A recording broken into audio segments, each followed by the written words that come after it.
முடிச்சு வச்சு. Welcome to devil studio. போன ஷோக்கு வந்து பேர் வைக்கல, இந்த தடவை சூர்யா வந்தனால பேரும் வச்சாச்சு. வணக்கம் சூர்யா. வணக்கம். நீங்க தானே அந்த ஒன் இண்டியாவில் அந்த டாக் ஷோல திராவிட இயக்கத்துக்கு லெகசி இருக்கு அப்படின்னு பெருமை பேசுனது நீங்க தானே பேசுனீங்க? சரி, அந்த பையன் பதிலுக்கு அந்த லெகசி எங்களுக்கு பிடிக்கலன்னு சொல்லியிருந்தா என்ன பண்ணியிருப்பீங்க? பிடிக்கலன்னா ஒன்றும் கிடையாது, உங்களுக்கு அது புரியலங்க அதனால பிடிக்கல அப்படின்னு போய் நீங்க எப்படி புரியலன்னு சொல்ல முடியும்? அது புரிஞ்சிருந்தா பிடிக்க போகுது. ரொம்ப சிம்பிளான விஷயம். லெகசி பேசுறோம் அப்படின்னா எங்கள்கிட்ட இருக்கு, நாங்க பேசுறோம், உங்ககிட்ட இல்லை, அதனால நீ இன்ஃபீரியாரிட்டியில் உழல்ற. அந்த இன்ஃபீரியாரிட்டி இல்லைன்னா இந்த லெகசி நீங்கள் ஏற்றுப்பீங்க. நீங்கள் என்ன, நான் இப்போ ஒன்றும் இல்லை, நான் வந்து காலை உணவு திட்டம் கொண்டு வந்தோம், ரொம்ப பழசுக்கெலாம் போக வேண்டாம், காலை உணவு திட்டம் கொண்டு வந்தோம், மகளிர் விடியல் பயணம் கொடுத்தோம், மகளிர் உரிமை தொகை கொடுத்தோம், தமிழ் புதல்வன் கொடுத்தோம், நான் முதல்வன் கொடுத்தோம், இப்படி ஒரு பட்டியல் போட்டோம்னா நீங்கள் என்ன கொண்டு வந்து கொடுப்பீங்க? எங்கள் அண்ணன் டான்ஸ் ஆடினாரு, வசனம் பேசினாரு, பொதுக்கூட்ட மேடையில் வந்து டேஷ்னு பேசினாரு அப்படின்னா கொண்டு வந்து கொடுப்பீங்க? நாங்கள் 5 நிமிஷம் பேசுனதுல குளத்தூரில் உங்கள் தலைவர் தோத்துட்டார்ல. இதே மாதிரி ஊரெல்லாம் பேசிட்டு இருந்தால் அடுத்த தேர்தலில் அவரே தோப்பார். யாரு? இந்த மாதிரி இன்னைக்கு ஆபாசமா பேசுற மாதிரி ஊரெல்லாம் போய் ஆபாசமா பேசிட்டு இருந்தாருன்னா அடுத்த தேர்தலில் அவரே தோப்பார். தேர்தல் தோல்வி வெற்றி அப்படிங்கிறதெல்லாம் ஒரு தலைவனுடைய தகுதியை வந்து தீர்மானிக்குன்னு நம்ம சொல்லிட முடியாது. காமராஜர் தோத்திருக்கிறார், பெருந்தலைவர் அண்ணா தோத்திருக்கிறார், அம்பேத்கர் தோத்திருக்கிறார், அப்படியே இந்த பக்கம் எங்க தலைவரும் தோத்திருக்கிறார். அவரை கட் பண்ணுங்க, மோடி ஜெயிச்சுட்டே இருக்காரு, ஹிட்லர் ஜெயிச்சாரு, விஜய் ஜெயிச்சிருக்காரு, ராகுல் தோத்துக்கிட்டே இருக்காரு. அப்புறம் ராகுல், காமராஜர், அதாவது தலைவரை பத்தி பேசிட்டு இருக்கோம், யூடியூபரை பத்தி பேசல. ராகுல் அப்ப நீங்க யூடியூபர்? நான் வந்து அதை சொல்லல, ஊரெல்லாம் அதான் சொல்லுது. இப்ப உங்களை பார்த்து ஜாப்லெஸ் அப்படிங்கிற, ஆக்சுவலா என்னன்னா உண்மையை சொல்லணும்னா, நாங்களாவது ஒரு 5 வருஷம் ஆட்சி நிர்வாகத்துல இருந்தோம். இப்பதான் இவர் சொல்றபடி தேர்தல் தோல்வி ஜாப்லெஸ் ஆக்கும் அப்படின்னா நாங்க 2 மாசமா தான் ஜாப்லெஸ்ஸா இருக்கோம். மாணிக்கம் தாக்கூர் சொல்றாரு. ராகுல் காந்தி எத்தனை வருஷமா ஜாப்லெஸ்ஸா இருக்காரு அப்படிங்கிறத பார்க்கணும். இவரும் வந்து எம்பியா இருந்தாரு, 5 வருஷமா என்ன பண்ணாரு? ஜாப்லெஸ்ஸா தான் இருந்தாரு. அப்போ தேர்தல் வெற்றி தோல்வி ஒருத்தரை ஜாப்லெஸ் ஆக்கும் அப்படின்னா நிரந்தரமான ஜாப்லெஸ்ஸாக வந்து அவங்க தலைவர் ராகுல் காந்தி தான் இருக்காரு. அவருக்கு ஏதாவது ஒரு வேலை வாங்கி கொடுங்க. இப்போ அண்ணாவோட கொள்கை வாரிசுன்னு நீங்கள் சொல்கிறீங்க, சரியா? அவங்களும் வந்து அண்ணாவை தலைவர்னு ஏற்றுக்கிட்டாங்க. இப்போ போய் ஒரு இடத்துல ஆய்வு பண்ணும் போது ரீல்ஸ் பண்ணுறத நீங்கள் வந்து கேலியும் கிண்டலுமா பேசுகிறீங்க. மக்களுடன் செல் அப்படின்னு அண்ணா சொன்னதை தான் நாங்கள் பண்ணுறோம். மக்களுடன் செல்லுன்னு சொல்லிட்டு அப்படியே விட்டுறல அண்ணா. அடுத்த வார்த்தை சேர்த்து சொன்னார், அவர்களுடன் வாழ். அவங்கள்ட்ட என்ன இருக்கோ அதுலேருந்து ஆரம்பி, அவங்கள்ட்ட இருந்து என்ன தெரியுமோ அதுலேருந்து தொடங்கி அரசியலை நடத்து அப்படின்னாரு. நீங்கள் என்ன பண்ணுறீங்க? அண்ணா மக்களோட போய் மக்களோட வாழ்னாரு, நீ வந்து மக்களோட போய் மக்களை தொல்லை பண்ணுற வேலையை பார்க்குறீங்க. சார், தொல்லையெல்லாம் பண்ணல. யார் சொன்னா? உங்களுக்கு தான். யார் சொன்னா? உங்களுக்கு வந்து அது தொல்லையும் அருவருப்புமா தெரியுது. என்னைக்காவது வந்து உங்க எம்எல்ஏ லாரி டயரை ஆய்வு பண்ணியிருக்காரா? இல்லை, அதை தான் சொல்கிறேன். அதுக்கு வந்து அந்த மேனேஜரா கான்ட்ராக்டரா தெரில. சார் உங்களுக்கு ஒன்றும் தெரில, ஃபோனை வைங்க சார்னார்ல. வெக்கமா இல்லை? ஒரு புரோட்டோக்கால் இருக்குது. உதாரணத்துக்கு புரோட்டோக்கால்னா இதுக்கு வேற ஐயோ புரோட்டோக்கால் அப்படின்னு அலறுவாங்க. என்ன அர்த்தம் அப்படின்னா, ஒரு எம்எல்ஏ எதெல்லாம் இன்ஸ்பெக்ஷன் பண்ணலாம் அப்படின்னு விதி இருக்குது. விதியை கூட விடுங்க, நீங்கள் டயர் தப்பாக இருக்குங்க, யார் மேலே நடவடிக்கை எடுப்பீங்க? எஃப்சி கொடுத்த ஆஃபீஸர் இந்நேரம் தூக்கி அடிச்சிருந்தா நீங்கள் இன்ஸ்பெக்ஷனில் ஒரு நியாயம் இருக்குது அப்படின்னு எடுத்துக்கலாம். சும்மா சீனை போடுறதுக்காக இந்த மாதிரி ஃபோன் பண்ணி மிரட்டுறது. இன்னொரு வகையில் இன்னும் சொல்ல போனால், அந்த குறிப்பிட்ட எம்எல்ஏ மேலே 2 முக்கியமான கேஸ் இருக்குது. ஒன்று, பாலியல் குற்றச்சாட்டு இருக்குது. என்னன்னா, ஒரு பாலியல் குற்றத்துக்கு உட்படுத்தப்பட்ட ஒரு பெண்ணின் மீது மிரட்டல் விடுத்தார், என் உயிருக்கு ஏதாவது ஆபத்து வந்துச்சுன்னா அந்த எம்எல்ஏ தான் காரணம் அப்படின்னு ப்ரெஸ்ஸில் பொதுவெளியில் அந்த அம்மா பேசின வீடியோ இன்னைக்கு இருக்குது. ஆனால் விஜய் அரசு என்ன பண்ணுச்சு தெரியுமா? அவர் தூக்கி உள்ளே வைக்கிறதுக்கு பதிலாக துப்பாக்கி ஏந்திய போலீஸ் பாதுகாப்பு கொடுத்துச்சு. ஒரு பெண்ணை மிரட்டின ஒரு எம்எல்ஏக்கு துப்பாக்கி ஏந்திய போலீஸ் பாதுகாப்பு தான் இந்த ஆட்சியினுடைய லட்சணம். இதுதான் ஒரு பெண்களை பாதுகாக்கிற லட்சணம். நீங்கள் இன்னும் அதே எம்எல்ஏ இன்னொரு குற்றச்சாட்டு இருக்கு. வாரச்சந்தையில் போயிட்டு மாமூல் கேட்டாரு அப்படின்னுட்டு அரசியல்வாதிகள் இல்லை, அந்த பகுதியை சேர்ந்த வியாபாரிகள் வந்து கம்ப்ளைண்ட் பண்ணுறாங்க. இல்லைன்னா சந்தையை இழுத்து மூடிடணும்னு மிரட்டுறாரு அப்படின்ட்டு. அப்போ அந்த லாரி டயரை இன்ஸ்பெக்ஷன் பண்ணது யாரை மிரட்டுறது? எதை வாங்குறது? நீங்கள் வந்து ஒரு எதிர்கட்சியாக இருக்கீங்க, இதை வந்து ஒரு விமர்சனமாக சொல்கிறீங்க. ஒருவேளை நீங்கள் வந்து இப்போ ஸ்கூலுக்கு போய் ஒரு சின்ன குழந்தைக்கு ஒரு பேப்பரோ பெண்ணோ வாங்கி கொடுத்துட்டு மண்ணிலே ஈரம் உண்டு அப்படின்னு பாட்டு போட்டிருந்தேன், நீங்களும் ஜெயிச்சிருக்கலாம்ல. ஒன்றும் இல்லை, இப்போ நம்ம வந்து ஒரு ஹிஸ்ட்ரி கிளாஸ் நடத்திட்டு இருக்கோம், இல்லை ஒரு சயின்ஸ் கிளாஸ் நடத்திட்டு இருக்கோம், ஃபிலாசபி கிளாஸ் நடத்திட்டு இருக்கோம். பக்கத்தில் ஒரு சர்க்கஸ் கூடாரம் இருக்குது. சர்க்கஸ் கூடாரத்தில் கூடுதலாக கூட்டம் இருக்குங்கிறதுனாலேயே அதுதான் சரி, நாங்கள் தப்புன்னு ஆகிட மாட்டோம்ல. டெமோக்ரஸியில் எலக்ட்ரல் விக்ட்ரி வரும் போகும், அதுக்காக இங்கே அரசியல் எல்லாம் தப்பு, நாங்கள் செயல்படுத்துகிற வழிமுறைகள்லாம் தப்பு அப்படின்னு சொன்னோம்னா நாளைக்கு நீங்கள் தோற்று போகும்பொழுது உங்கள் வழிமுறை தப்பாக தெரியும். சார், நீங்கள் சொல்கிறீங்க நீங்கள் ஒரு லெஃப்ட் இல்லை சென்டர் லெஃப்ட்னு வச்சுப்போம் உங்கள் பார்ட்டியை. ஒரு லெஃப்ட் உங்களோட அலையன்ஸில் இருக்கிறவர் வந்து என்ன சொல்கிறாருன்னா, திமுக வந்து ஒரு யானைன்னு நினச்சேன், ஆனா வந்து விஜயை கொசுவா நினைச்சு அவங்களே தோத்து போயிட்டாங்க அப்படின்னு ஒரு கம்யூனிஸ்ட் தோழர் வந்து நாங்க தோத்து போயிட்டோம், ம். நீங்க என்ன எல்லாத்தையும் ஜெயிச்சிட்டீங்களா? மக்கள் ஓட்டு போடாது இந்த அணிக்கு. அப்படி இருக்கும்போது நாங்க தோத்துட்டோம், நீங்க அதிகாரத்துக்கு போய் கூட நின்னுட்டீங்க அப்படிங்கிறதுனாலே நீங்க ஜெயிச்சிட்டீங்கன்னு அர்த்தம் கிடையாது. நீங்களும் தோத்து தான் போனீங்க. சரி, நாங்க கொசுன்னு நினைச்சோம், நீங்க என்ன அது யானை புலி அப்படின்னு நினைச்சீங்களா என்ன? எங்களை விட மட்டமா தான் நினைச்சீங்க நீங்க. நாங்களாவது அது ஒரு வேல்யூவை கன்சிடர் பண்ணோம், நீங்க அதை கூட பண்ணல. சரி சார், இப்போ இந்தி எதிர்ப்பு போராளிகளுக்குன்னா ஒரு கல்வியில வேலை வாய்ப்புல ஒரு போராளிகள் வாரிசுக்கு ஒரு முன்னுரிமை தராங்களா இல்லையா? தராங்க. அதுல நிறைய பேர் திமுக கார குடும்பமா இருக்கும். ஆமா, ஏன்னா அவங்க தான் போராடினாங்க, அதனால இருக்கும். சரி, இப்போ அதுக்கு வந்து நீங்க ஒரு ஒரு சலுகை கொடுக்குறீங்க, வேலையில அவங்க ரைட்டு. அதே மாதிரி ஒரு மக்கள் தலைவரை பார்க்க வந்தவங்க இறந்ததுக்கு அரசு வேலை கொடுத்தா நீங்க ஏன் எதிர்க்கிறீங்க சார்? ரொம்ப சிம்பிளுங்க, நீங்க என்ன லாஜிக் பேசுறீங்கன்னு இருக்கு. அதாவது மக்களை பொறுத்த வரைக்கும் இந்திய எதிர்ப்பு போராட்டத்தில் செத்தவங்க யாரும் ஒரு ஃபேன் கிரேஸ்ல போய் யாரையும் பார்க்க போய் செத்தவங்க கிடையாது.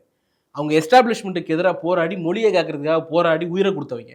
அந்த தியாகத்தை கொண்டு வந்து இதோட நீங்க கம்பேர் பண்றதே அந்த மனிதர்களுடைய வாழ்க்கையை, அவங்களுடைய போராட்டத்தை கொச்சப்படுத்துறதுக்கு சமம். இன்னொரு வகையில் நீங்க பாருங்க, ஏன் இதை நம்ம கிரிட்டிக் பண்றோம் அப்படிங்கிறதுக்கு டெக்னிக்கலா ஒரு ரீசன் இருக்கு. ஒரு அம்மா காலையில அழுதுகிட்டே பேட்டி கொடுக்குறாங்க, என் பையன் இறந்து போனான், அவனை வந்து பெத்தது வளர்த்தது ஆளாக்குனது எல்லாம் நான், என் புருஷன் வந்து 10 வருஷமா என்னை விட்டு பிரிஞ்சிருக்காப்புல, வேலையை கொண்டு போய் அவர்கிட்ட கொடுக்குறாங்க அப்படின்னு ஒரு பிளேம் வைக்கிறாங்க. சரி, இந்த நபர் யாருன்னு கொஞ்சம் அப்படி ரீவைண்ட் பண்ணி பார்த்தீங்கன்னா இன்னைய ஊடகங்கள் இது சொல்லாது. இதே திமுக ஆட்சியா இருந்தா இது சொல்லியிருக்கோம். இந்த ஊடகங்கள் மறைச்ச ஒரு விஷயம் என்னன்னா, சிபிஐ கேட்டு ஒருத்தர் வழக்கு போட்டார்ல சுப்ரீம் கோர்ட்ல, அந்த வழக்குல பெட்டிஷன் போட்டவர்கள் அவர் ஒருத்தர். அந்த வழக்கு போடப்பட்ட போதே இந்த அம்மா வந்து பேட்டி கொடுத்தாங்க. என்ன கொடுத்தாங்கன்னா, அவருக்கு எனக்கும் சம்பந்தமே கிடையாது, அவர் என்ன விட்டு பிரிஞ்சு போயிட்டாரு, என் பையன் பேரை மிஸ்யூஸ் பண்ணி வழக்கு போடுறாருன்னு இந்த அம்மா சொன்னாங்க. இப்ப அந்த பெட்டிஷனருடைய பெட்டிஷன் அடிப்படையில் தான் சிபிஐ என்கொயரியை சுப்ரீம் கோர்ட் ஆர்டர் போட்டிருக்கு. இன்னைக்கு பெட்டிஷன் போட்டவரை கூப்பிட்டு நீங்க அரசு வேலை கொடுக்குறீங்கன்னா இது விசாரணை இன்ஃப்ளூயன்ஸ் பண்ணுமா பண்ணாது, அவ்வளவுதான். ஏன் அப்படின்னா, நீங்க உங்க குடுமி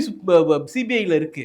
ஒரு பக்கம் மோடியை வந்து நீங்க அப்படியே தாஜா பண்ணிட்டு பிளப்பு ஓட்டிடலாம், இன்னொரு பக்கம் நாளைக்கு மோடி கோவப்பட்டாருன்னா சிபிஐ நெருக்கும்ல, அதுக்கு பயந்துட்டு இங்க இருக்கக்கூடிய பெட்டிஷனர்ஸ், சாட்சிகளை நேரில் பார்த்தவங்கள இவங்க எல்லாரையும் கன்வின்ஸ் பண்றதுக்காக, இவங்க எல்லாரையும் உங்க பக்கம் இழுக்கிறதுக்காக நீங்க பயன்படுத்துற ஒரு உத்தி தான் அரசாங்கம். அவர் டைலாக் சொல்லணும்னா, ஊரா வீட்டு நெய்யில உங்க வீட்டுக்கு ஸ்வீட் செய்யாதீங்க சார். நீங்க வந்து பிஜேபிக்கு விஜய் பயப்படுறாரு, மோடிக்கு விஜய் பயப்படுறாருன்னு சொல்றீங்க. ஆனா அவங்க கூட அலையன்ஸ் வச்சிருக்கு காங்கிரஸ், விசிகா, வெளியிலேருந்து ஆதரவு தரது கம்யூனிஸ்ட், ஐயுஎம்எல், இப்படி தானே இருக்கு. அவருக்கு நீங்க ஏடிஎம்கேவோட அலையன்ஸ் வச்சிருந்தா நீங்க சொல்றதுல ஒரு நியாயம் இருக்கு. பிஜேபியை பார்த்து விஜய் பயப்படுறாரு அப்படின்னு. ஆனா அவர் பயமே இல்லையே. அவர் என்ன பயம் இல்லை? புரியல. பயமே இல்லைன்னு சொன்னீங்கன்னா அவர் முதல்ல பயப்படுவார். இந்த வார்த்தையை அவர்கிட்ட போய் சொன்னீங்கன்னா, ஐயோ அந்த தண்ணி ஏன் தண்ணி இல்லை அப்படிங்கிற மாதிரி தெரிச்சு ஓடுவார். பிஜேபிக்கு பயம் இல்லையா, நான் பிஜேபி பார்த்து பயப்படலையா அப்படின்ட்டு அவர் ஷாக் தான். அவர் என்ன அடிப்படையான விஷயத்த நீங்க கவனிங்க, பிஜேபியை எதிர்க்கக்கூடிய கட்சிகளை கூட வச்சுக்கிறதுனால மட்டுமே அவர் பிஜேபிக்கு எதிரின்னு ஆயிட மாட்டார். அவர் பிஜேபி எதிர்க்கணும். திமுகவுக்கு காங்கிரஸ் கூட இருந்ததுனால பிஜேபி எதிர்ப்பு முகம் கிடைக்கல. நாமளே திராவிட முன்னேற்ற கழகமே பிஜேபிக்கு எதிரான ஒரு அரசியல் நிலைப்பாடு கொண்ட கட்சி. நீங்க இன்னொரு படி மேல போய் பார்த்தா, இந்த பக்கம் கம்யூனிஸ்டுகள் கூட, ஐயுஎம்எல் கூட, இடதுசாரிகள் கூட, விடுதலை சிறுத்தைகள் கூட பேச்சுவார்த்தை நடத்துறது, அந்த பக்கம் அமமுக எம்எல்ஏ தூக்குறது, சிவி சண்முகத்தை விட்டு கட்சியை உடைக்கிறது, இதெல்லாம் என்ன சக்தி? இதெல்லாம் இது வந்து இதுக்கு ஒரு விளக்கம் இருக்கு. அதாவது முதலாளித்துவ ஆட்சிகளில் இதெல்லாம் குதிரை பேரம் நடப்புறது வந்து இயல்பு அப்படின்னு கம்யூனிஸ்ட் தொடர். அதாவது எப்படி விஜய் வந்து பாஜகவை நார்மலைஸ் செய்கிறாரோ, பாசிசமா பாயாசமானு கேட்டு நார்மலைஸ் பண்ணார். பிஜேபி எதிர்ப்புக்காக வைத்த எல்லா அரசியல் முழக்கங்களையும் இப்ப அவர் என்ன சொல்றாரு, சும்மா பேசிட்டு இருந்தாங்க, வாய்ச்சவடால் விட்டாங்க அப்படின்னு பிஜேபி எதிர்ப்பு அரசியலை தமிழ்நாட்டில் நார்மலைஸ் பண்றது. அந்த நார்மலைஸ் பண்ற அட்டெம்ப்ட் தான் விஜய்க்கு கொடுக்கப்பட்ட ப்ராஜெக்ட். விஜயை நார்மலைஸ் பண்றதுக்கான வேலைகள்ல தோழர்கள் இறங்கி இருக்கிறாங்கிறது வருத்தமா இருக்கு. இன்னைக்கு திரும்ப என்ன சொல்லியிருக்காரு, விஜய் வந்து டாக் லெஸ் ஒர்க் மோர். எங்களை எல்லாம் சனாதன எதிர்ப்பு பேசும்போது அவர் எங்களுக்கு வந்து ஒரு எந்த தடங்களும் தரதில்லைங்கிறாரு. திரும்ப நீ இப்படி ஓரமா பேசிட்டு போ, நான் பேச மாட்டேன் அப்படிதானே? அவங்க என்ன மவுத் பீஸ்ன்னு நினைக்கிறாங்களா? சார், நான் பேச மாட்டேன் நீ பேசிக்கன்னு சொல்றதுக்கு பேர் என்ன அர்த்தம்? அப்ப அவ்வளோ இதாக நீங்க குறைச்சி மதிப்பிடுறீங்களா? யார? விசிகாவையோ இடதுசாரிகளையோ குறைச்சி மதிப்பிடுறதுனால தானே நீங்க வேணா பேசிக்கங்க அப்படின்னு சொல்றீங்க. நான் பேச மாட்டேங்கிறதுக்கு என்ன அர்த்தம்? எனக்கு பயம், நீங்க எல்லாம் கூட இருக்காதனால என் கை நடுங்குது, உங்க கையெல்லாம் பிடிச்சிக்கிறேன் அப்படிங்கிறீங்களா? உங்க கூட இருந்தாங்க 2 மாசத்துக்கு முன்னாடி, இப்ப அங்க போயிட்டாங்கன்ற ஒரு வன்மத்தை வந்து நீங்க கக்குறீங்க. எங்களுக்கு ஒரு வன்மமும் கிடையாது, எங்களுக்கு உண்மையா ஒரு வன்மமும் கிடையாது. ஜாலியா இருக்கீங்களா? அதாவது சில பேர் போனது ரொம்ப ஜாலியா இருக்கும். யார? காங்கிரஸ் போனதுல, எங்க கிரேக்க புயல் வைகோ போனதுல ரொம்ப மகிழ்ச்சியா இருக்கும். சார் இப்போ அடிப்படையான கேள்வி என்னன்னா, உங்க கட்சிக்காரங்களே திமுக காரங்களே வைக்கிற விமர்சனம் என்ன அப்படின்னா, ஏதாவது விஜய்க்கு எதிராவோ இல்லை கட்சிக்கு அந்த தாவேக அரசுக்கு எதிராவோ ஒரு அலிகேஷன் வருது அப்படின்றப்ப தோழர் சண்முகம் விசிகா அவங்க எல்லாம் வந்து ஒரு டூல் கிட் எடுத்துடுறாங்க. இந்த பெட்டியை திறந்தா நீங்க காலி ஆயிடுவீங்கன்னு உங்களை பயமுறுத்துறாங்க. அது என்னன்னா, நீங்களும் அதிமுகவும் வந்து பேச்சுவார்த்தை நடத்தினாங்க அப்படின்றது. இதுக்கு வந்து நீங்க என்ன சொல்ல போறீங்க சார்? திமுக அதிமுக பேச்சுவார்த்தை நடத்தல. ஆனா அதிமுக கூட பேச்சுவார்த்தை நடத்தி ஒரு செக்ஷனை கூப்பிட்டு வந்து இணைக்கணும்னு விஜய் நடத்தினார்.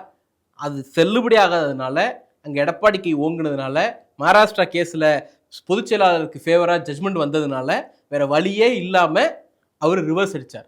தோத்து போய் மீசையில மண் ஒட்டல அப்படின்னு ஒரு டயலாக் தான் சார். நீங்க வந்து என் கொஸ்டினுக்கு வேற மாதிரி ஆன்சர் சொல்றீங்க. ஐயுஎம்எல் தலைவர் என்ன சொன்னார்னா, ஸ்டாலின் என்கிட்ட பேசினாரு. ஐயுஎம்எல் அவர் உடைச்சிட்டாருங்க. யாரு? இந்த ஐயுஎம்எல் தலைவர் இப்படி பேசலன்னா ஐயுஎம்எல் கட்சி அவர் கையில இருக்காது. என்ன நீங்க என்ன சொல்லுங்க, தெம்பு இருந்தா கவர்னர்ட்ட கொடுத்த எல்லா லெட்டர்ஸையும் பப்ளிக்ல ரிலீஸ் பண்ண சொல்லுங்க. யார? தாவேகாவை. கவர்னர்ட்ட கொடுத்த லெட்டர்ல காமராஜ், அமமுக காமராஜ் 1, ஐயுஎம்எல் இருந்து 1ன்னு இருந்துச்சு. அப்ப வந்து நேற்று முன்தான் இன்னைக்கு இருப்போம் நாளைக்கு இருப்போம்னு டயலாக் பேசிட்டு இருந்தாரு ஐயுஎம்எல் தலைவர். அவர் இங்க டயலாக் பேசிட்டு இருக்கும் போதே அங்க ஐயுஎம்எல் 1ன்னு சொல்லி லெட்டர் கொடுக்குறாங்க. இப்ப என்ன அர்த்தம்? உங்க கட்சியை ரெண்டா பொழந்துட்டாங்கன்னு அர்த்தம். நான் சொல்றதை கேட்டு நான் கொடுக்குற ஸ்கிரிப்டை வாசிச்சீங்கன்னா கட்சி உங்க கையில இருக்கும். இல்லன்னா அண்ணன் எடுத்துக்கிட்டான்னு அவர் எடுத்துட்டு போயிடுவார். இதுக்கு நீங்க ஏன் ஒரு இந்த மாதிரி ஒரு பதில் சொல்லக்கூடாது? இப்ப ஷானவாஸ் என்ன சொல்றாருன்னா, நாங்க பாஜக பாமகவோட அலையன்ஸ் வைக்க மாட்டோம் அப்படின்றாரு. திருமா கூட இந்த தேர்தலுக்கு முன்னாடி அதிமுகவை பாஜக கபலீகரம் பண்ணுது அப்படின்னு சொல்றாரு. இப்ப விஜயும் அதான் பண்றாரு. நீங்க வந்து அப்ப சொல்லலாம்ல, நீங்கெல்லாம் வந்து அதிமுகவை தீண்டத்தகாத கட்சியை நினைக்கும் போது நாங்க நினைக்காம இருந்தா என்ன தப்புன்னு கேட்கலாம்ல. இல்ல, அதாவது திமுகவுக்கு வந்து அதனுடைய அரசியல் நிலைப்பாடு, அதனுடைய லட்சியங்கள், அதனுடைய ஸ்ட்ராட்டஜி இதெல்லாம் என்ன பேசணுங்கிறத நீங்களும் நானும் தீர்மானிக்க முடியாது. அது கட்சி தீர்மானிக்கும். கட்சி தீர்மானிக்கிறத பேசும். இன்னொன்னு, வெளியில இருந்து வரக்கூடிய பிரஷருக்கு ஈல்டாகக்கூடிய ஒரு இயக்கம் திராவிட முன்னேற்ற கழகம் கிடையாது. நீங்க இன்னொரு வகையில யோசிச்சு பாத்தீங்கன்னா, இவ்வளவு யோக்கியத்தனம் பேசுறாங்கல்ல யாரு? இன்னைக்கு இருக்கக்கூடிய தாவேக்காவும் அவருடைய படை பரிவாரங்களும். நயினார் நாகேந்திரன் ஒரு பேட்டி கொடுக்குறாரு. நீங்க யாருக்கெல்லாம் போன் பண்ணி பேசுனீங்கன்னு நான் சொல்லட்டுமான்னு கேட்கிறாரு. அவர் சொல்றேன்னு பாம்பு எடுத்து வெளியில என்ன பிரச்சனைனா, பிஜேபியினுடைய கள்ள குழந்தையாக டிவிக்கு இருக்கிறதுனால அவர் சொல்ல மாட்டாரு. பிஜேபியோட சப்போர்ட்டோட தான் இந்த ஆட்சி அமைக்கப்பட்டது. சார், இந்த கேள்வியை ஏன் சார் நீங்க மாணிக்கம் தாக்கூர்ட்ட யாருமே நீங்க கேட்க மாட்டேங்கிறீங்க? அவர் வந்து என்ன சொல்றாருன்னா, கனெக்டிங் கால் பிஜேபில இருந்து வந்தது. சார், மாணிக்கம் தாக்கூர் எல்லாம் ஒரு ஆளா நாங்க கருதலன்னு சார். இன்னைக்கு அவங்க கட்சியில 2 அமைச்சர் இருக்காங்க சார். உங்களுக்கு அது கூட இல்ல சார். இருக்கட்டும் சார், நாளைக்கு நாங்க ஆட்சி பிடிப்போம் சார். காங்கிரஸால முடியுமா? இன்னைக்கு பிடிக்க சொல்லுங்க. நாங்க ஆட்சியில இருந்தோம், இல்லாம இருந்தோம். 67ல புதைச்ச பிறகு நீங்க தானே எழுந்து வந்திருக்கீங்க. 2 பேரும் அமைச்சர் வாங்கிட்டீங்கிறதுனால நீங்க வந்து இங்க பவர்ஃபுல் ஆயிடுவீங்களா? அதுவும் அந்த 2 எம்எல்ஏ எங்க கூட்டணியில இருந்து வாங்கினது, அது தெரியுமா? மேலூர்ல இருந்து ஜெயிச்சிட சொல்லுங்க தனியா. சார், அவர் என்ன சொல்றாரு, எலெக்ஷனுக்கு முன்னாடி நாங்க அங்க போயிருந்தோம், 70 சீட்டு கிடைச்சிருக்கும். யோக்கியமா இருந்தா போயிருக்கணும். இப்பவும் என்ன சொல்றாரு, 70 சீட்டு கிடைச்சிருக்கும், இங்க பூரா மந்திரிகள் காரா நின்று இருக்கோம், எம்எல்ஏவா இருந்திருக்கோம். இத்தனை வருஷம் கழிச்சு 2 அமைச்சர் வாங்கி இருக்கீங்களே, மக்களுக்கு அதை செய்வோம் இதை செய்வோம்னு சொல்லுவீங்கன்னு பார்த்தா, காரு நின்று இருக்குங்கிறாரு, எம்எல்ஏ வந்திருப்பாருங்கிறாரு, மினிஸ்டர் வந்திருப்பாருங்கிறாரு. இவ்வளவு யோக்கியமா இருந்திருந்தா நீங்க வந்து சார் ஜெயலலிதாவை வந்து ஆதரிக்கணும்னு 96ல டெல்லி காங்கிரஸ் முடிவெடுக்குது. நான் மானம் உள்ளவன், இது எனக்கு ஆகாது, கட்சியை உடைச்சிட்டு வெளில வந்தாங்க தமிழ்நாடு காங்கிரஸ். அப்படி உண்மையே யோக்கியமா நான் விஜய் கூட தான் இருக்கணும்னு உங்களுக்கு எல்லாருக்கும் உள்ள கிடக்க இருந்திருந்தா நீ கட்சியை உடைச்சிட்டு வெளில போய் தனியா நின்று இருக்கலாம்ல. இல்ல ஒட்டுமொத்த காங்கிரஸும் கூட்டு போய் அங்க நின்று இருந்திருக்கலாம்ல. ஏன்னா உங்களுக்கு அன்னைக்கு என்னன்னா, நாங்களாவது கொசுவா நினைச்சோம், நீங்க அதுவா கூட நினைக்கல. அவரை சார் இவ்வளவு பேசுற நீங்க அன்னைக்கு சிதம்பரத்தை வந்து அறிவாலயத்துக்குள்ளே விட்டுறக்கூடாதுல பேச்சுவார்த்தை. யார் வந்தாலும் நாங்க அலோவ் பண்ணுவாங்க. பிஜேபி வந்தாலும் அலோவ் பண்ணுவீங்கன்னா? பிஜேபி வந்து அலோவ் பண்ண மாட்டோம். ஏன்னா பாஜக எதிர்ப்பு அரசியலை விதைச்சதே நாங்க தான். இந்த 20 வருஷத்துல ஒரே ஒரு முறை கூட்டணி வச்சோம், அது அரசியல் நெருக்கடி. அதுக்கு எதிராக வந்து வெளில வந்து நாங்க சொன்னோம். என்ன சொன்னோம்? ஒரு நாளும் இனி பிஜேபி கூட கூட்டணி கிடையாதுன்னா இன்னைக்கு ஏறக்குறைய 22-23 வருஷமா அந்த ப்ராமிஸை காப்பாத்திட்டு இருக்கோம். சரி, பிஜேபி கூட கூட்டணியில இருக்கிறப்பதான் மனு தர்மத்தை கொளுத்தணும்னு சொன்னவங்க நாங்க. ஆட்சிக்கு வந்து தாவேகா வந்து 60 நாள் ஆயிடுச்சு. அவங்க வந்து எந்த திட்டத்துக்கு ஒரு புள்ளையார் சொல்லி போட்டாலும் நீங்க வந்து கெடுக்குறீங்க. உதாரணத்துக்கு மகளிர் விடியல் பயணத்துல விடியல்ன்ற வார்த்தையை நீக்கினா உங்களுக்கு ஏன் எரியுது? எங்களுக்கு ஒன்றும் எரியலைங்க. நீங்க ஏன் கதறீங்க? நாங்கெல்லாம் கதறல. இந்த கதறல் எரிச்சல் இதெல்லாம் விஜய்க்கு இருக்கு. அதனாலதான் அந்த பேரை மாத்துறாரு. 2 விஷயம். திராவிட முன்னேற்ற கழகம் தேர்தலுக்கு முன்னாடி 21 தேர்தலுக்கு முன்னாடி அனைத்து நகர பேருந்துகள்லையும் பெண்களுக்கு இலவச பயணம் சொன்னுச்சு. ஆட்சிக்கு வந்த உடனே எங்க தலைவர் செஞ்சார்.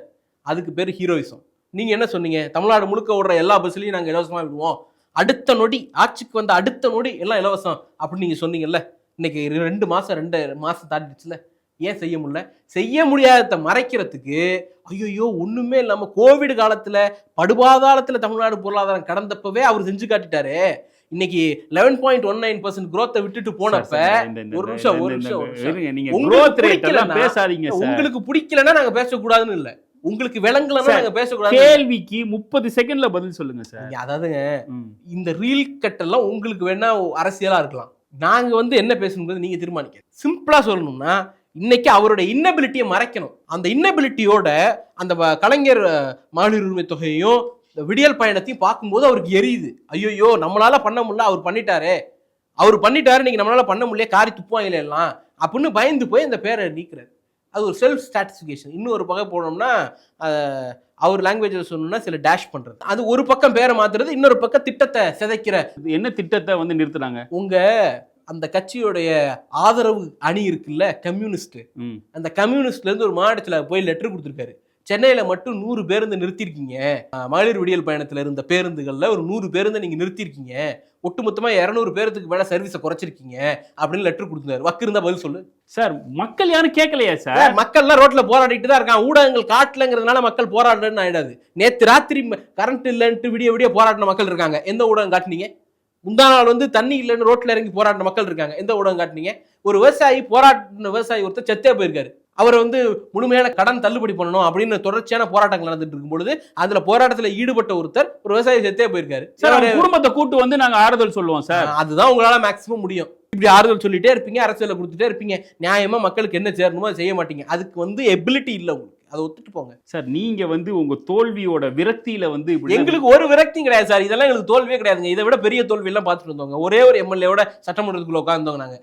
நான் என்ன சொல்ல போனா தமிழ்நாடு சட்டமன்றத்தில் அதிகமான எம்எல்ஏ உட்கார்ந்தது எங்க சைடுல தான், ஒரே ஒரு எம்எல்ஏ உட்கார்ந்து எங்க சைடு தான், அவ்வளவுதான். கட்சி உங்களுக்கு இவ்வளவு ஆணவம் இருக்கும்போது லார்ஜஸ்ட் மெஜாரிட்டி 108 வாங்கியிருக்காரு மெஜாரிட்டி, சிங்கிள் லார்ஜஸ்ட் பார்ட்டி, அவ்வளவுதான் சார். அவருக்கு இருக்க கூடாதா? நான் மறுக்கவே இல்லையா, இந்த ஆணவத்தோட பேசுங்கன்னு தான் சொல்றேன். இன்னைக்கு ஒரு ஆணவத்தோட பேசுனீங்கல்ல, இதே ஆணவத்தோட தமிழ்நாடு முழுக்க பேசுங்க அப்படின்னு சொல்றேன். அவர் 5 நிமிஷம் பேசுனதுக்கே நீங்க தோத்துட்டீங்க. அதான் சொல்றேன்ல, மோடியும் தொடர்ந்து ஜெயிச்சுட்டே இருக்காரு, அதனால தூக்கி வச்சு கொண்டாடிடுவோமா? ராகுல் தோக்குறாரு, ராகுல் வந்து இன்னபிலிட்டி உன்னுடைய உச்சம் அப்படிங்கறத ஒத்துக்கிறீங்க நீங்க? இன்னைக்கு வந்து எங்க சிஎம் பேசும்போது பார்ட்டி ஃபண்ட் மொத்தத்தையும் வந்து நிறுத்திட்டோம், நான் பார்ட்டி ஃபண்டுன்ற வார்த்தையை எடுத்தோன்னே எதிர்கட்சி தலைவர் ஓடிட்டாரு, இன்னொருத்தர் மேல ரைடு அடிச்சோன்னே சிங்கப்பூர்ல வந்து படுத்துட்டாரு அப்படின்றாரு. அவர் வேட்டைக்காரன் பாட்டெல்லாம் பாடி காமிச்சாங்க. நிக்காம ஓடுன்னு ஏதோ டயலாக் பேசினார், பாட்டு நிக்காம ஓடுறது அவர்தான். டெல்லியில வந்து அம்மா ஜெயலலிதாவே பிரஸ் மீட் கொடுத்துட்டு தாம போவாங்க, அந்த லெகசி உடைக்காதீங்க சார்னு ஒருத்தர் கெஞ்சராப்ல எடுத்தே பாரு ஓட்டம்னு அங்க ஓடினவர் சென்னையில வந்து தான் நின்னாரு. கரூர்ல ஓடினவர் திருச்சி வழியா சென்னைக்கு வந்து தான் நின்னாரு. விழுப்புரத்துல ஓடின விழுப்புரம் ரன்னு, நீங்க வந்து அஜித் ரசிகர்கள்ட்ட கேட்டீங்கன்னா சொல்லுவாங்க விழுப்புரம் ரன்னுனா என்ன அப்படின்ட்டு. நெய்வேலி ரன் இருக்கு, இந்த மாதிரி ஏகப்பட்ட ரன் இருக்கு. ரன்னிங் தான் அவருடைய வாழ்க்கையே. ஆனா அவர் எங்களை பார்த்து ஓடுறேன்னு சொல்றதுக்கு ஏதாவது குறைந்தபட்ச தகுதி இருக்கா? சட்டமன்றத்தில் என்ன நடந்துச்சு? பார்ட்டி ஃபண்டுன்னு சொல்றீங்க. பார்ட்டி ஃபண்டுன்னு சொன்ன உடனே எழுந்து கேள்வி கேட்கறான். என்ன கேட்கறான்? எழுந்துலாம் ஓடி வரல, முதல் கேள்வி கேட்டோம், யாரை குறிப்பிடுறீங்கிறத அதிகாரப்பூர்வமா சொல்லுங்க, புரணி பேசாதீங்க, பாலிட்டிக்ஸ் பேசுங்கன்னு சொன்னோம். திண்ணையில உட்காந்துட்டு புரணி பேசுவோம்ல, அந்த மாதிரி எப்பா அவன் இந்த அப்பா இவன் அப்படிங்கிறது தான் பார்ட்டி ஃபண்ட் ஜெனரலைஸ் டேக். முடிஞ்சா இன்னார் வாங்கினார், இந்த இடத்துல வாங்கினாங்க, கேஸ் போடு. கேஸ் போட்டா மட்டும் பத்தாது, கேஸ் யார் வேணாலும் போடலாம். அவர் சொன்னார்ல, இன்னைக்கு திருச்சியில அன்னைக்கு ஒரு டேஷ்னு வார்த்தை பயன்படுத்துறாரு, இன்னைக்கு கரூர்ல ஒரு டேஷ் வார்த்தையை பயன்படுத்தினாரு. அந்த மாதிரி பவர்ல வந்து எந்த டேஷா உட்கார்ந்தா கூட பண்ணோம். உண்மையிலே விஜய் ஆட்சி உங்களுக்கு எல்லாம் பிபி பிரஷரை கொடுத்துருக்குன்றது உங்க பதில்ல தெரியுது. எங்களுக்கு பிபி பிரஷர்ல இல்ல சார், அவர் உரையை இன்னைக்கு எடுத்து போட்டு பாருங்க, பிபி பீக்ல இருந்து கத்திட்டு போறாப்ல. யாரு? விஜய் சார். ஜாலியா பாட்டு பாடுறாரு. பாட்டு பாடுறதுக்கு முன்னாடி பின்னாடி பிபியை செக் பண்ணிருந்தீங்கன்னா தெரிஞ்சிருக்கும். பதற்றத்தோட உச்சத்துல நின்று பேசிட்டு இருக்காப்ல. சார் ஒன்னே ஒண்ணுதான் சார், இந்த ஆட்சி நிலைக்குங்கிற நம்பிக்கை அவருக்கே கிடையாது. பெஸ்ட் கேஸ் எக்ஸாம்பிள், நாங்கெல்லாம் கலைக்கெல்லாம் வேண்டாம், நாங்கெல்லாம் உள்ள புந்து விளையாடலாம் வேண்டாம். சிடி நிர்மல்குமார் ஒரு நிகழ்ச்சிக்கு போறாரு, தனியார் நிகழ்ச்சிக்கு. போன உடனே மேடை விட்டு இறங்கி ஓடுறாரு. ஏன்? அவருக்கு மாவட்டத்தில் இருக்கக்கூடிய 2 எம்எல்ஏக்கள், அவங்க கட்சி எம்எல்ஏக்கள், இதெல்லாம் ஒரு ஆளா, நான் ஏன்டா போகணும்னு வீட்டுல உட்காந்துட்டேன். சார் நீங்க வந்து டீல் பேசியிருப்பீங்க சார், ஆட்சியை கவுக்குறது. செந்தில் பாலாஜி வந்து ஆட்சியை கவுக்குறதுக்கு சதி பண்ணாருன்னு அவர் மேல கேஸ் போட்டிருக்கு. அதான் சொல்றேன்லங்க, கேஸ் வந்து அதிகாரத்துல ஒரு பூனை நரி நாய் உட்கார்ந்தா கூட போடும். அதை நீங்க போடல. நீங்க ஏன் ஏடிஎம்கே மேல எந்த ஊழல் கேஸும் போடல? சார் நாங்க போட்ட ஊழல் கேஸ்க்குலாம் கவர்னர் அப்ரூவல் கொடுக்கல, கவர்னர் போய் கேள்வி கேளுங்க. அடிப்படையில ஒரே ஒரு கேள்விதான், நீங்க என்ன பண்றீங்க? கேஸை நாங்க போடுறோம், நிரூபிச்சு காட்டுங்க. 2 இடத்துல பாருங்க, அனிதா ராதாகிருஷ்ணன் அவர்களை அரெஸ்ட் பண்றீங்க. அரெஸ்ட் பண்ண என்ன பேசுறீங்க? அவர்கிட்ட டீல் பேசுறீங்க 50 கோடி ரூபா அப்படின்ட்டு. இன்னொன்னு, நீங்க இந்த வழக்குலயே செந்தில் பாலாஜி அவர்கள் வழக்குலயே A7 A8 2 அக்யூஸ்டு கோர்ட்ல ஸ்டேட்மெண்ட் கொடுத்திருக்காங்க. என்னது? நாங்க அரெஸ்ட் பண்ணதுல இருந்து ரிமாண்ட் பண்ண இடைப்பட்ட நேரத்தில் திரு செந்தில் பாலாஜி அவர்களுக்கு எதிராக எங்களிடம் மிரட்டி வாக்குமூலம் பெற்றார்கள். இல்லன்னு மறுக்க சொல்லுங்க காவல்துறை. சார், நீங்க அனிதா ராதாகிருஷ்ணனை வந்து மிரட்டினதா நீங்க சொல்றீங்க. ஆனா தோழர் சண்முகமே அதை நம்பலையே. சண்முகம் நம்புறாரு, நம்பாம போறாரு. அதுக்கு எனக்கு என்னங்க? அவர் என்ன சொல்றாரு? ஆட்சி கவிழ்ப்புற சதி நடக்கிறனால தான் ஒரு பக்கம் வந்து ஸ்டாலின் 6 மாசத்துல இந்த ஆட்சி கவுளும். நாங்க சொன்னது சிடி நிர்மல்குமார் சம்பவத்துல நடந்துச்சுல, 2 எம்எல்ஏ அவரை புறக்கணிச்சது. அந்த மாதிரி அந்த கட்சிக்குள்ள 7-8 ஃபேக்ஷன் இருக்கு. ஒரு ஃபேக்ஷனுக்கு இன்னொரு ஃபேக்ஷனுக்கும் பெரிய மோதல் இருக்கு.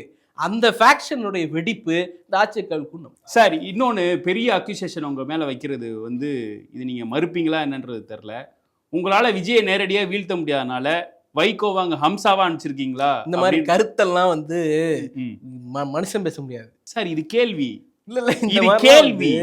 அடிப்படை புரிதலே இல்லாம நீங்க அவர் ஹம்சா தான், அதுல எங்களுக்கு மாற்று கருத்து இல்ல. அந்த ஹம்சாவை நாங்க அனுப்பணுங்கிறதுக்கு என்ன ஆதாரம் வச்சிருக்கீங்க? சார், உங்க கூட்டணியில இருந்தானே சார் போனாரு. அவர் கூட்டணியில இருந்து போனதுனால அவர் வந்து என்ன சொல்றாரு?